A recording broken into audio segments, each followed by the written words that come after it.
Hello, students. This is me here, Adam, and this is a video for you just to make sure it's very clear about what you should be trying to do or preparing for the fluency section in our advanced fluency classes. Okay, let's go through this. So this is a video to explain a little about how to prepare for the fluency class in general with me. Now, of course, this is a general version, and we between us might have agreed a more specific plan, but this will be a variation of this anyway. So let's go first through some things that you want to avoid in your preparation and in the fluency. So you want to avoid having nothing to say.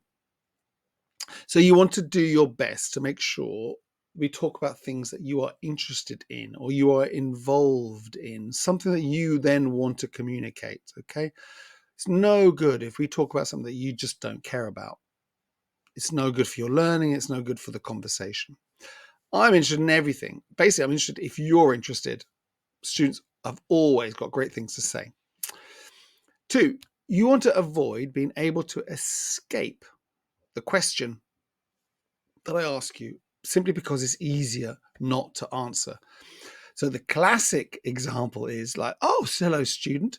What did you do at the weekend?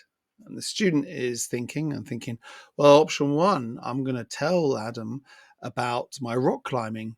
Oh, this is quite complicated. There's lots of words I don't know. And I don't know. How am I going to explain this? It's going to take me a long time to explain. And I went with this friend, even why we went and where did we go? I don't know. Option 2. Oh, me? The weekend? Oh, nothing special. And you escape. You've come to the class to practice. Escaping questions because it's easier is natural, but it's not very good for your English. So that's one thing you want to avoid doing. The third thing you want to avoid is you want to avoid lessons that become very repetitive.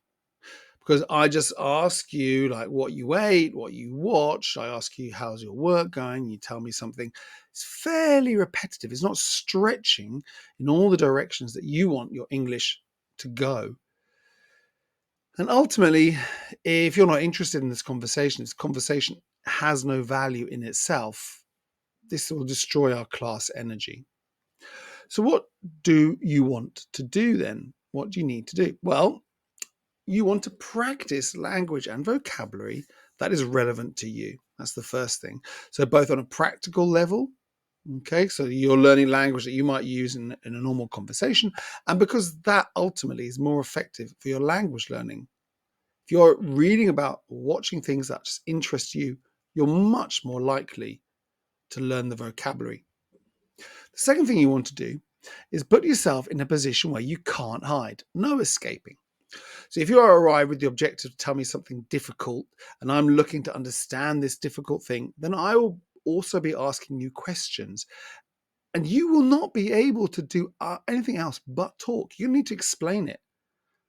Okay? You're not allowed just to say, oh, well, it doesn't matter. I don't understand. We need to continue talking. The third thing that you want to do in your class that's going to be good for you is you want to talk for longer turns. So you'll be in the position of having information and explanations that require you to talk and explain. And that I must listen because otherwise I won't understand. Okay.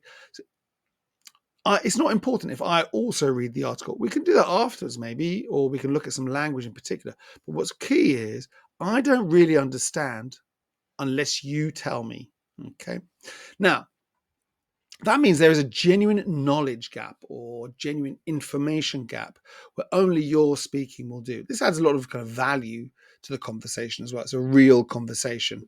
You're trying to tell me something, I'm trying to understand something. And longer turns also have an advantage, which is pretty important for advanced speakers. This is my experience speaking Italian. You tell me if this is your experience.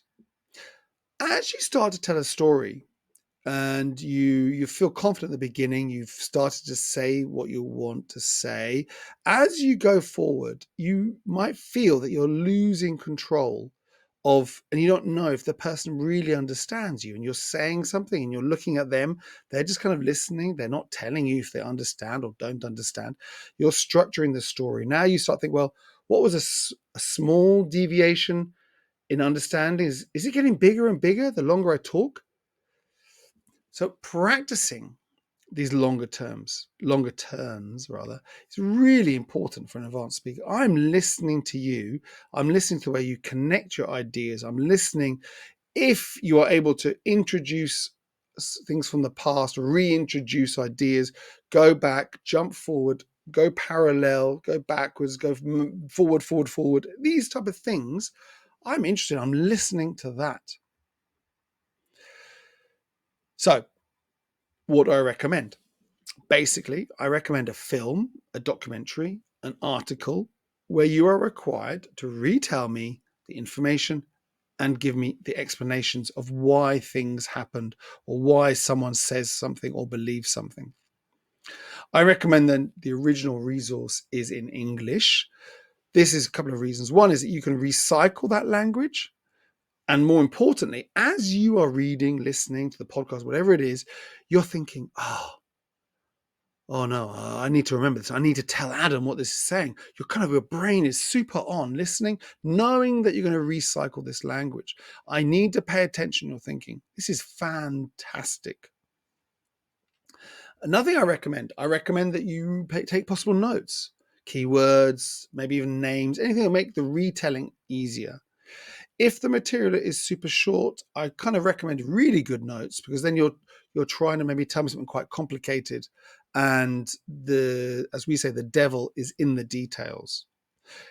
For a film, you can do a little bit extra. Why not also Google the plot line, and then make sure you have this plot line. You can retell me following the plot. Give yourself a structure. Okay, that's not a problem, and have some useful language as well.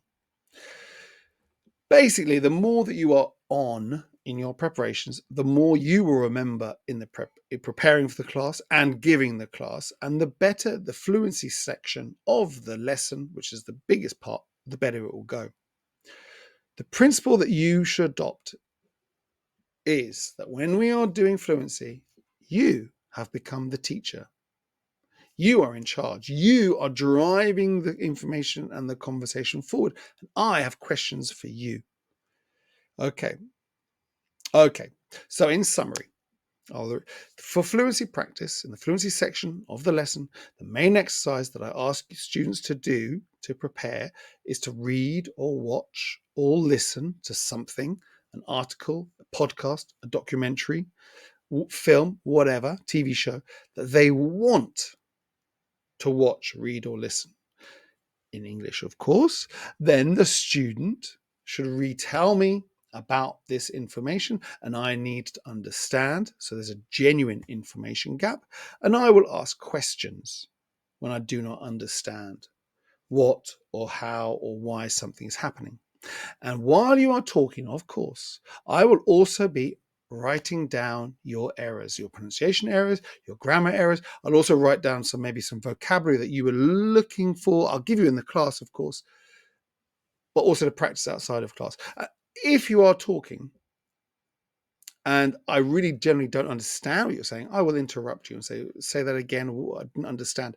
If, however, the error is small, but I understand very easily, I will then just write it down, and you'll do it in the post-class homework after class. Okay, I hope that's kind of clear, and I'll see you very soon in class.